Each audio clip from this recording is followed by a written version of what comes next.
Welcome to the Nexus channel, where we uncover stories about the greatest heroes and events in our history. Today, we will travel back to the 16th century and meet one of the most renowned leaders of uprisings against injustice and oppression, Matija Gubec. Through this story, we will discover who Matija Gubec was, how the peasant uprising came to be, and why we remember him today as a symbol of resistance.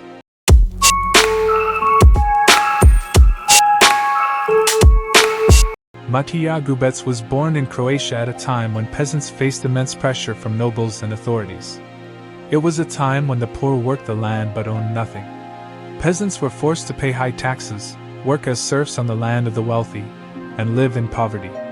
All of this created tension that culminated in one of the most famous events in Croatian history, the Peasant Uprising of 1573.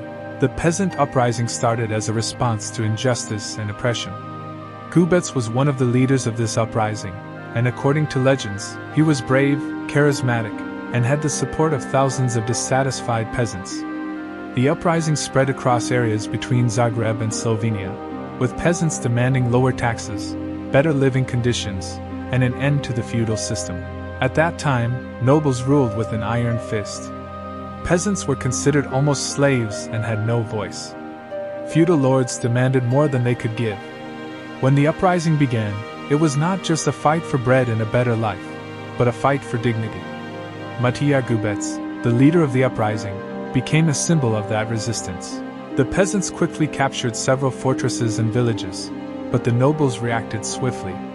They gathered an army to crush the uprising. The most famous battle occurred near Stubički Toplice, where the armies of the peasants and nobles met. Although the peasants displayed incredible courage and a desire for freedom, the noble army was better equipped and trained. The battle at Toplice was crucial. The peasants, led by Gubec, fought bravely, but they stood no chance against the numerically and technically superior noble troops. The uprising was brutally suppressed, and many peasants were killed or captured. Matija Gubec, the leader of the peasants, was captured and taken to Zagreb. According to legend, his trial and execution were brutal. In the main square in Zagreb, according to stories, they placed a heated iron crown on his head and ultimately killed him. His death became a symbol of resistance and courage against injustice.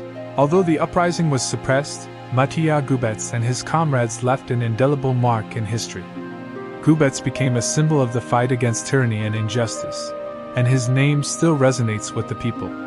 The peasant uprising demonstrated that people are willing to fight for justice, even when the odds are slim. What can we learn from Matija Gubec and the peasant uprising? First and foremost, that the fight for justice and dignity must never be overlooked. Although they did not succeed, Gubec and his peasants showed the world that even those without power can raise their voices and stand up against those who oppress them.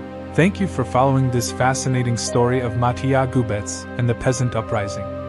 If you enjoyed this video, don't forget to subscribe to the Nexus channel for more interesting stories from our rich history. Until next time, keep questioning and exploring the world around you.